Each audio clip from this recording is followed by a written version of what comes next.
mantan pelatih timnas Indonesia Shin Tae-yong mengungkap sisi negatif dari pemain-pemain skuad Garuda. Menurutnya, inilah yang berpotensi menjadi awal sebab semua masalah. Shin Tae-yong kini telah kembali ke Korea Selatan pasca didepak oleh PSSI dari kursi pelatih timnas Indonesia secara sepihak. Terkini dirinya diundang podcast sekaligus makan malam oleh teman baiknya, Lee Kyung-kyu. Saat makan, dirinya ditanya mengenai hubungannya dengan pemain-pemain Indonesia. Shin Tae-yong menjelaskan bahwa hubungannya dengan Rizky Ridho dan kolega sangat baik. Baginya, secara umum, orang Indonesia memang baik-baik. Saya dengan para pemain timnas Indonesia jelas baik-baik saja. Orang Indonesia itu memang baik-baik semua. Hal positifnya ya baik-baik, kata Shin Tae-yong. Namun, di balik sisi positif tentu ada sisi negatif. Begitu juga dengan para pemain timnas Indonesia yang memiliki kekurangan dalam hal terus terang. Shin Tae-yong menyebut pemain timnas Indonesia cenderung memendam ketika suka atau tidak suka, tidak ingin membahas atau mengungkapkan. Shin Tae-yong sudah 5 tahun melatih timnas Indonesia. Berbagai pencapaian juga telah diraihnya bersama skuad Garuda.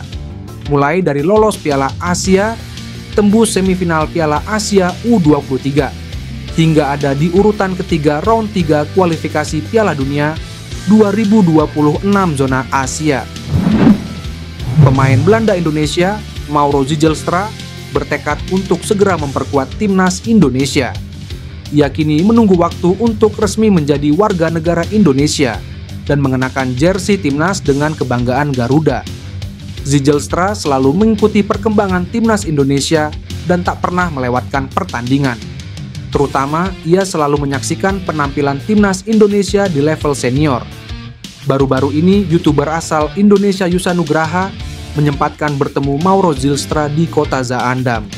Keduanya terlibat pembahasan tentang performa timnas Indonesia, khususnya di kualifikasi Piala Dunia 2026 zona Asia, dan Zijlstra terkesan dengan permainan ngotot skuad Garuda.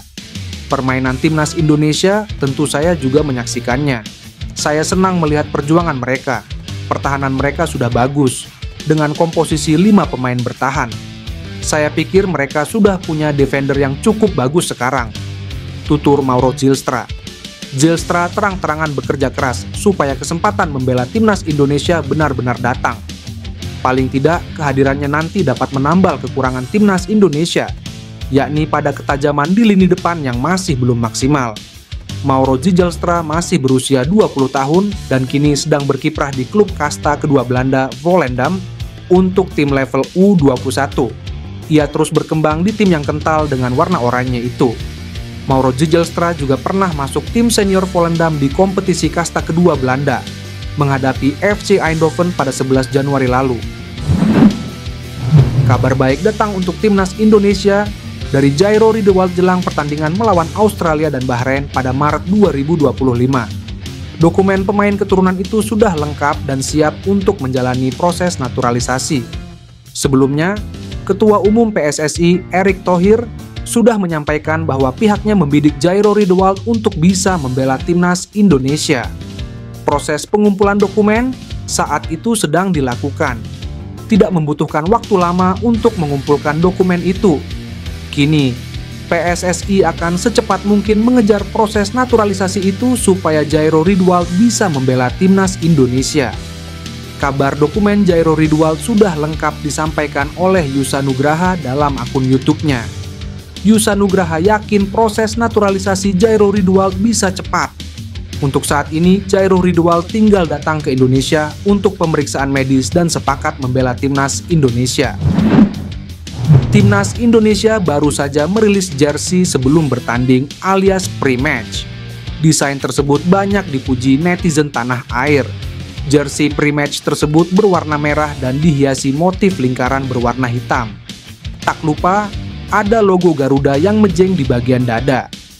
Erspo selaku pemasuk jersey menjadikan Eliano Regender sebagai modelnya. Penampakan jersey pre-match terbaru diunggah di Instagram Erspo Official. Semangat membara bersama Garuda, tulis Erspo. Jersey pre-match tersebut mendapat respons positif dari netizen tanah air.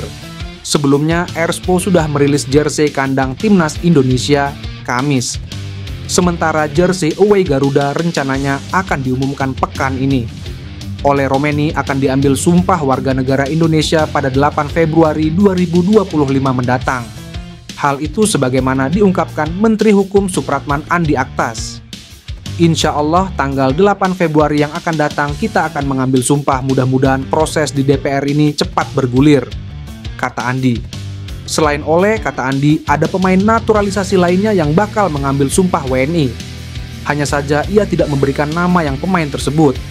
Diberitakan sebelumnya, ex-Ketua PSSI Arya Sinulinga memastikan Ole Romeni tak akan mengambil sumpah WNI di Indonesia. Penyebabnya karena jadwal padat Ole Romeni bersama sang klub anyar, Oxford United. Ole kemarin sudah berkas-berkasnya. Ketika Patrick Kluivert masuk sebagai pelatih timnas Indonesia, dokumen-dokumen Ole Romeni juga sudah selesai. Mudah-mudahan bisa cepat. DPR kan sudah mulai sidang tanggal 20 Januari 2025. Mungkin dalam waktu dekat akan dibahas di sidang DPR baru ada pengambilan sumpah, kata Arya Sinulinga. Kita coba dengan sangat cepat juga. Pengambilan sumpah tidak mungkin dilakukan di Indonesia. Oxford United kan masih main. Tidak mungkin dia baru datang ke Indonesia saat FIFA Matchday, karena waktunya mepet. Jadi harus diproses pada Januari-Februari dan main pada Maret 2025. Lanjut pria yang juga menjabat sebagai staf khusus Menteri BUMN ini. Back Leeds United Pascal Struijk baru-baru ini menjadi perbincangan karena berpeluang masuk timnas Indonesia. Kabar ini beredar setelah media ternama di Belanda, Voetbal Premier, menyebutkan ada 5 pemain keturunan Indonesia yang diizinkan untuk bergabung timnas Indonesia. Salah satunya Pascal Struijk.